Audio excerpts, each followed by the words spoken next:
Сәлем достар! Мен бүгінгі видеомда бірінші дүниежүзілік соғыс туралы фактілер айтып беремін. Орысшасы факты о Первой мировой войны. Сонымен қатар не болғанын, не үшін болғанын айтып беремін. Міне, көрдіңіздер, төрт туды екі жақта да, мына жақта да, мына жақта да. Мына сөзді білесіңдер өздерің. Қарсыластар деген сөз екенін білдіреді. Ол бірінші дүниежүзілік соғыс. Ол әлемдегі ең бірінші дүниежүзілік соғыс. Әлем көрмеген осындай қиын және үлкен соғыс. Бірақ ол 4 жылға созылды. Бірақ одан да үлкен соғыстар бар, олар 10, 20, 30 жылға дейін созылды. Бірақ мына соғыс ең қиын соғыс болды елдерге. Ендеше бастайық. Бірінші дүниежүзілік соғыс әлемдегі ең бірінші дүниежүзілік соғысының бірі. Онда екі одақ соғысты. Атаулары Антанта және орталық державалар. Міне, мына жақ Антантаны көрсеттірмін. Мына жақ орталық державалар. Бірақ тағы да елдер бар. Мысалы, Антантада 3 ел болған. Бірақ көрсеңдер мына туды. Сол Сербия. Ол кірген жоқ ол жерде. Ол соғыстың алдын алатын одақтар болған. Соғыстың алдында құрылған одақтар. Антантада Ресей империясы міне. Бірақ қалғандарын салама қалдым. Франция және Ұлыбританияның туларын білесіңдер. Солар Антантаға кірген. Және Ұлыбритания, Францияның колонияларда бірге бір мүше болғандай болды. Сосын 1914 жылы 28 шілдеде соғыс басталды. Сонымен соғысқа Сербия қосылды. Соғыс қалай басталды десіңдер ме? Қазір айтып берейін. 23 маусымда Сараево қаласында Австро-Венгрия империясы, соның ішінде Сараево қаласы болған. Сонда Франц Фердинанд деген оның бастаушысы, оның басшысы Австро-Венгрияның. Сол өзінің әйелімен Сараевоға аттанады. Сонда анда босниялық серб тұрады. Сонда ол машинамен келе жатқанда оны атып жібереді. Әйелі екеуі қаза табады. Сонымен Австро-Венгрия халқы ызаланып жаңа басшы келеді. Сонда жаңа басшы Сербияға соғыс жариялады. Сонымен бірінші дүниежүзілік соғыс басталады. Австро-Венгрия жаққа Герман империясы қосылады. Немістер империясы. Герман империясы дейміз. Ал Сербия жаққа Ресей империясы қосылады. Солайша бірінші дүниежүзілік соғыс басталады. Сонымен Германияның өзінің ойы болған. Бельгияны айланып өтіп, Францияны тез жаулап аламын деп. Соны бастады ол. 1914 жылы 1 тамызда Германия Ресейге, Францияға соғыс жариялайды. Ресей білмеді оны. Бірақ Ресей бірінші соғысты бастады өзі. Герман империясы Бельгияны айланып өтіп, сонда Ұлыбритания болады, сол қосылды соғысқа. Өйткені Ұлыбритания Бельгияны құтқарам деп соғысқа қатысады. Германия 1-2 күн ішінде Люксембург елін жаулап алады да Бельгияның көп жерін алып алады. Сонда ең қиын соғыс Францияның жанында болады. Францияның солтүстік шығысында Герман армиясы келе жатады. Сонымен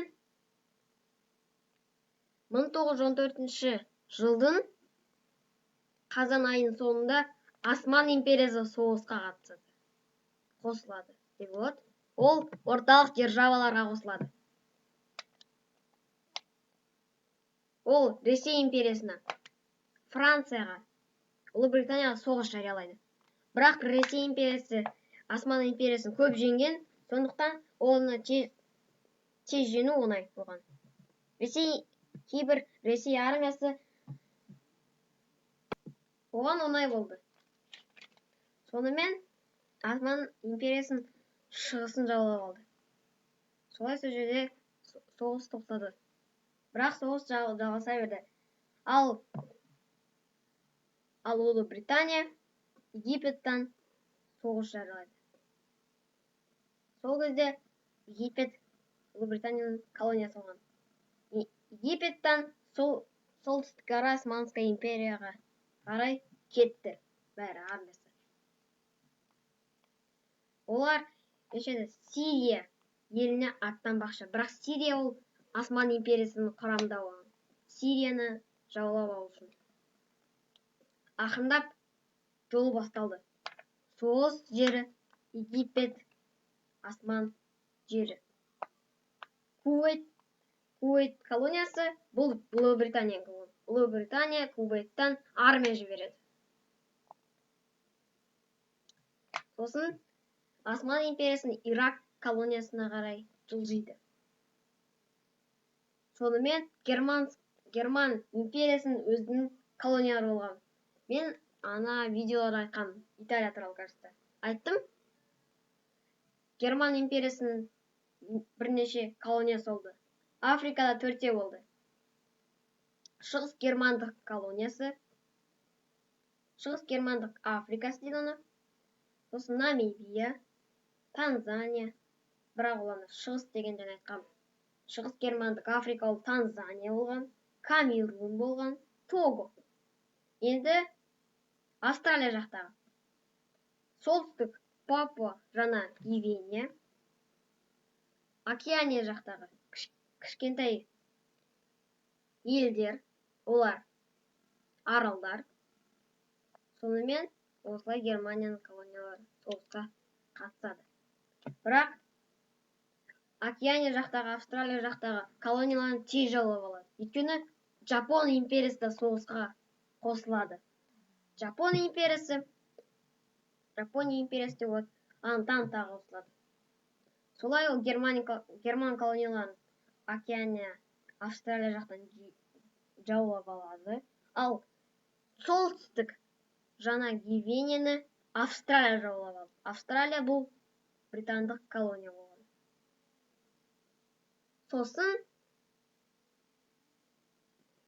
Сонымен Германияның колониялары аз қалды. Африкалықтан қалды. Африкадағы 3 колонияны жаулап алады. Франция және Ұлыбритания. Тек бір колониясы бар. Өте күшті, мықты. Оның атауы Танзания. Немесе германдық шығыс Африка деп болады. Австро-Венгрияда колония болған жоқ. Ол жай империя болған. Сосын 1915 жыл басталғанда Болгария орталық державалары қосылады. Орталық державалар бірге бірігіп Румыния, Греция, Албания, Сербияны жаулап алады. Сонымен Балкандар орталық державаларға болады. 1915 жылы мамырда Италия соғыс жариялайды. Кімге дейсіңдер ме? А вот кімге? Олар Германия мен Австро-Венгрия соғыс жариялайды. Бірақ ол қиынға соқты Италияға. Италия патшалығын деп от, өйткені кешегі видеоны айттым мен. Патшалықта туралы Италияны. Және де Италия бұл оларды тастап кетті. Олар Антантаға қосылды. Бірақ неге қосылды десеңдер? Бұрын олар бір одақ құрған, үшеуі бірге. Германия, Австро-Венгрия және Италия. Бірақ Италия оларды тастап кетіп, Антантаға қосылып кетті соғыста. 1915 жылы. Сонымен соғыс ары қарай жалғасып жатыр. 1916 жылы жақындайды. Румыния соғысқа қосылады. Бірақ Румынияны Австро-Венгрия мен Болгария жаулап алады. Соғыс қиындай түседі. Сонымен 1917 жылы ақпанда Ресей империясында ақпандық революция басталады.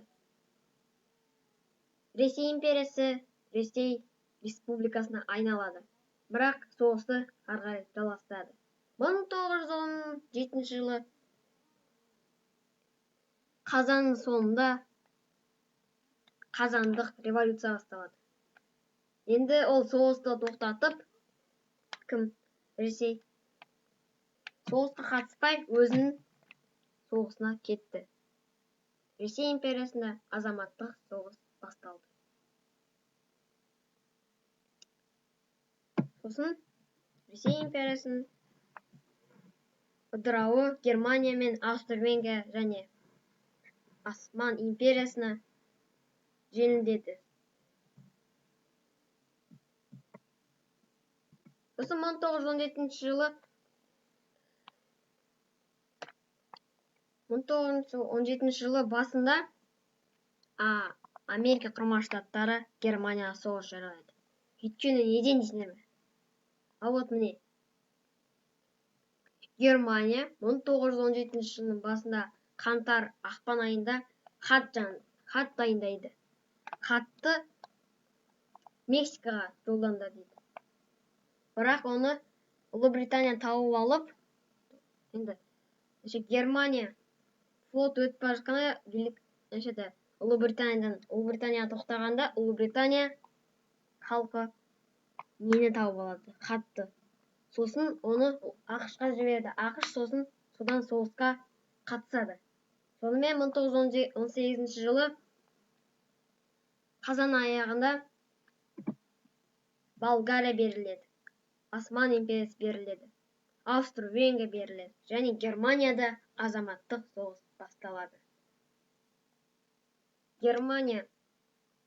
Германияның басшысы беріледі.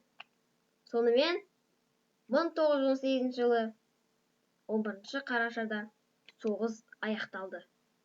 Енді орысша. Первая мировая война, самая первая мировая война. В ней участвовали два союза, названий Антанта и Центральной державы. Война началась 28 июля 1914 году. Эта причина стала боснийский серб,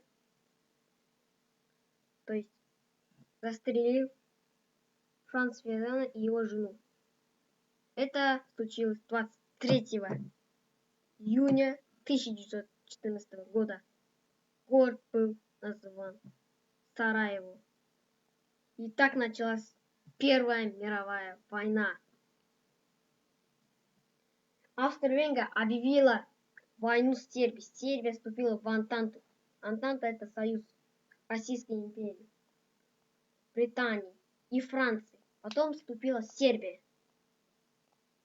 Потом создался новый союз, потому что Италия стала нейтральной. Назывался Центральной державой. В войну вступили Германская империя, Австро-Венгрия, Российская империя, Франция, Бельгия, Люксембург, Британия, Сербия. И так война началась. В 1914 году, 1 августа, Германская империя объявляет войну Франции и Российской империи. И так война начинается. Война длилась очень долго, 4 года, и было очень тяжело.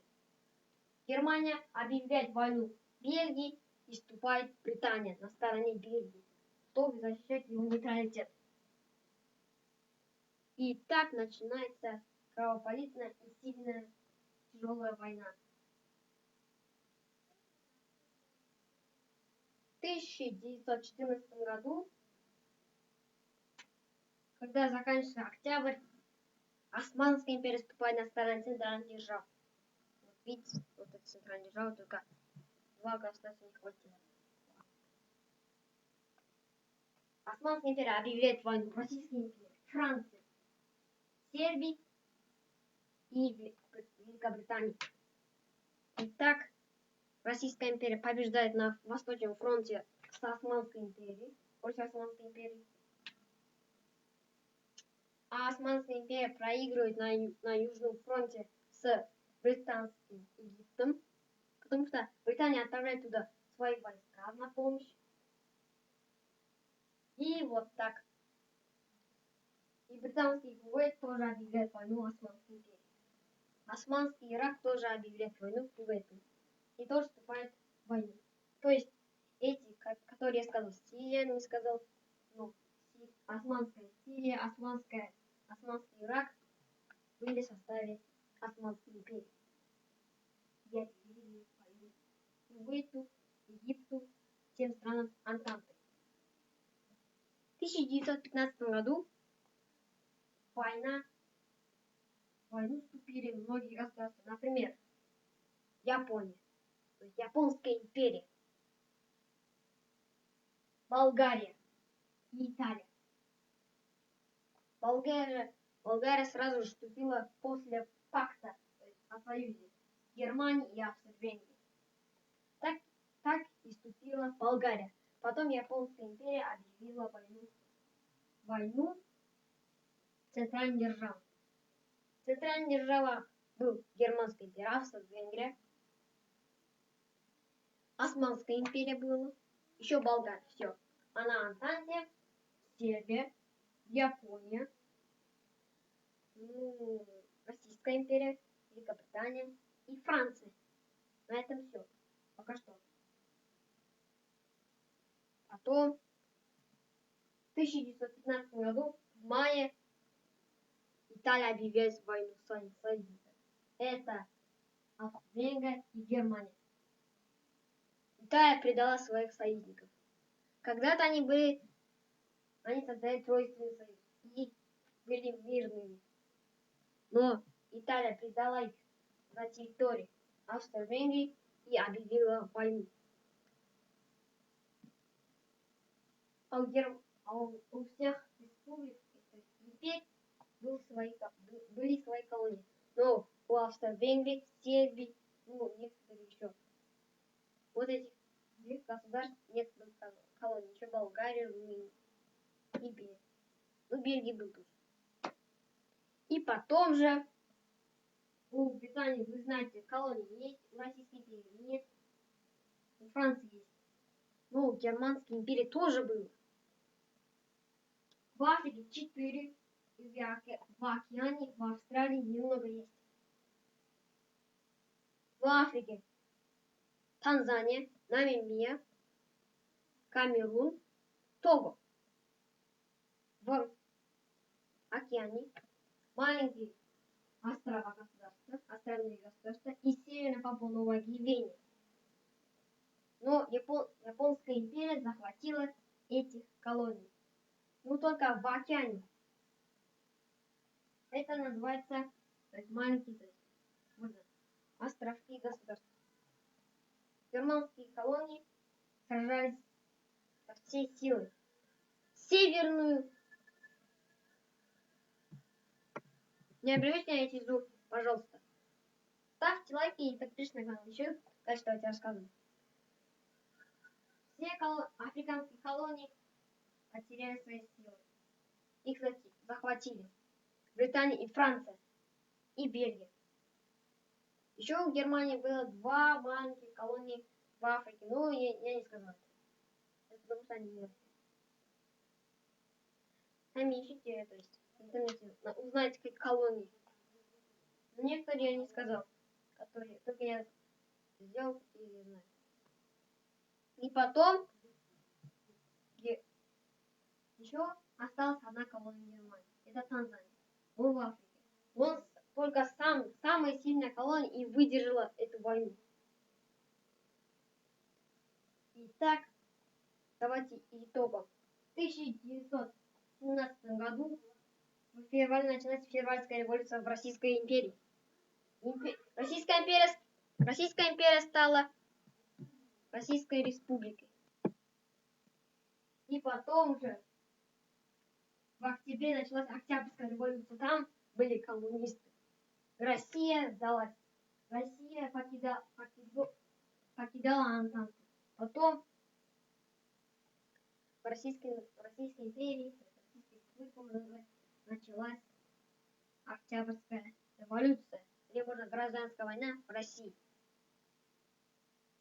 Российская империя больше не вступает в войну в Первой мировой.